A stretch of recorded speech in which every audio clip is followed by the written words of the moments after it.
George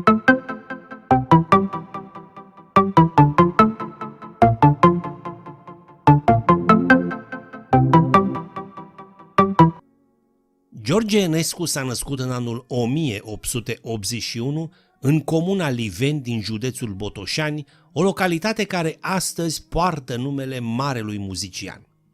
Părinții săi erau arendașul Costache Enescu și Maria, fiica preotului Cosmovici.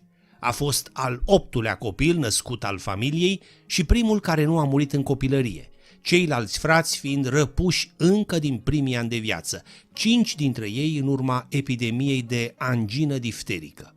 Prin simplu fapt că a reușit să trăiască, a fost semnul unei minuni, mama sa înconjurându-l mereu cu o grijă aproape obsesivă. A părăsit casa natală la vârsta de 3 ani când familia s-a mutat într-un conac impunător la Cracalia, în satul vecin. La aceeași vârstă a avut una dintre experiențele muzicale hotărâtoare când a auzit întâmplător pentru prima oară un taraf cântând într-o stațiune balneară situată în apropierea satului natal. Impresionat de ceea ce auzise, copilul a încercat a doua zi să imite instrumentele tarafului. Tot în anul 1884 a început să descopere și tainele pianului. La vârsta de 4 ani știa deja să citească, să scrie, să facă adunări și scăderi. Tot atunci a primit o vioară și a început să cânte, la început sub îndrumările tatălui său, mai apoi după ureche, după un vestit lăutar din Dorohoi, Nicolae Chiorul. La 5 ani, în anul 1886, vârstă la care deja visa să devină compozitor, a pus în partitură prima sa lucrare, Țara românească, operă pentru vioară și pian. Lucru curios, nu știam nimic, nu ascultasem nimic sau prea puțin, nu am avut pe lângă mine vreo persoană care să mă influențeze și totuși, de copil, am avut această idee fixă de a fi compozitor, de a fi numai compozitor. Așa își amintea la maturitate George Enescu. În același an va trece sub îndrumarea renumitului compozitor Eduard Caudela, care îi va călăuzi primii pași în muzică, punându-și puternic amprenta asupra carierei viitorului ilustru muzician. Părinții săi, care aveau să divorțeze mai târziu, l-au alintat cu numele Jurjac. În perioada 1895-1899,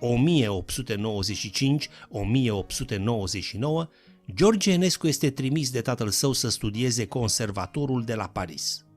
Unul dintre cei mai mari muzicieni ai secolului 20, Enescu a trăit o viață plină de realizări artistice, dar și de suferințe personale.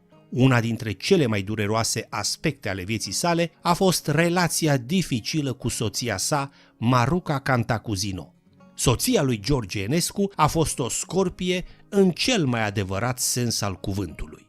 Născută în anul 1878, într-o familie de boieri moldoveni, tânăra cu părul negru arămiu, înaltă și cu surâs cristalin, a fost cerută de soție la 18 ani de un boier muntean din marele clan al Cantacuzinilor, Mihail. A visat mult la această căsnicie, dar mariajul a existat doar pe hârtie. Pentru Maruca, cum o alintau toți, ochii nu s-au mai uscat deloc după ce a descoperit că soțul său iubește mai mult vinul și domnițele de consumație, în contrast cu dragostea ei timidă. Mai mult, pe parcursul relației lor, își prinde soțul în pat cu sora ei Nelly. Acest lucru o determină să ceară divorțul, dar Mihai Cantacuzino o imploră să-l ierte, măcar de dragul celor 2 copii pe care îi făcuseră împreună. Nu poate să se desparte de el și decide să rămână sub același acoperiș. La puțin timp după această ruptură, Mihai Cantacuzino moare într-un accident de mașină, tragedie care o va face pe Maruca să o ia pe altă cale și să îi se deschidă apetitul pentru aventură. Anturajul select a făcut-o să beneficieze de cea mai înaltă instruire în spiritul filozofiei și al artei. Așa l-a cunoscut de fapt pe marele filozof Nae Ionescu, alături de care a trăit o iubire devastatoare. Relația lor s-a consumat vreme de 7 ani.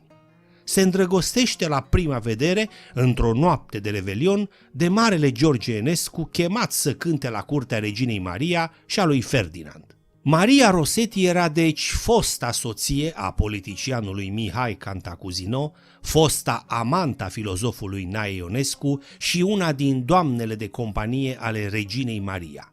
După alte câteva povești romantice, într-un acces de furie sentimentală, ea și-ar fi turnat acid pe față.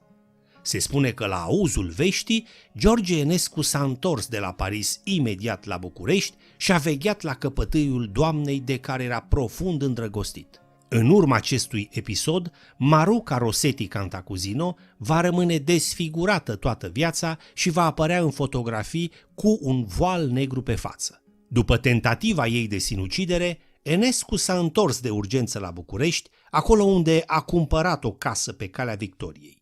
În anul 1937 s-au căsătorit. În septembrie 1946 pleacă împreună cu soția sa în turneu în Statele Unite ale Americii, iar la revenirea în Europa se stabilește la Paris în semn de protest față de regimul comunist instaurat în România. Maruca Cantacuzino, fosta damă de companie a reginei Maria a României și acum doamna Enescu, se pretindea prințesă, deși titlul ei era prin alianță în urma căsătoriei cu prințul Mihail Cantacuzino. După căsătoria cu George Enescu, Maruca a refuzat să fie numită doamna Enescu, preferând titlul de Alteța sa, prințesa Cantacuzino. Acest comportament snob și arogant a transformat viața lui Enescu într-un supliciu. Conform mărturiilor, Maruca era tiranică și plină de mofturi. Era o tirană, o sclifosită și o snoabă, arogantă, plină de vanitate, comodă. La telefon, dacă cineva cerea să vorbească cu doamna Enescu, nici măcar nu răspundea. Dar dacă se cerea să vorbească cu alteța sa, prințesa Cantacuzino, răspundea imediat. Enescu, supus și temător, îi îndeplinea toate capriciile și își instruia musafirii să îi se adreseze Marucăi doar cu titlul de alteță. Maruca îl exploata financiar pe George Enescu, forțându-l să susțină numeroase concerte și lecții pentru a-și satisface luxul. Enescu, deși tot mai bolnav, își sacrifica sănătatea pentru a face față cerințelor exorbitante ale soției. Deseori, Enescu se plângea unor prieteni apropiați. Am ajuns la mila oricui, sunt plin de datorii, sunt un cerșetor în lume. Starea precară a sănătății lui Enescu a culminat cu un accident vascular cerebral în 1954 care l-a lăsat parțial paralizat. În loc să îl îngrijească, Maruca l-a mutat la hotelul Atala din Paris, motivând că nu este infirmieră. George Enescu a murit singur într-o cameră de hotel, fără ca soția sa să fie lângă el. Maruca a refuzat să participe chiar și la parastasul de 40 de zile, pretextând că la Biserica Ortodoxă Română din Paris se face politică. După moartea lui Enescu, Maruca s-a retras într-un luxos hotel din Elveția, unde a trăit până la vârsta de 90 de ani.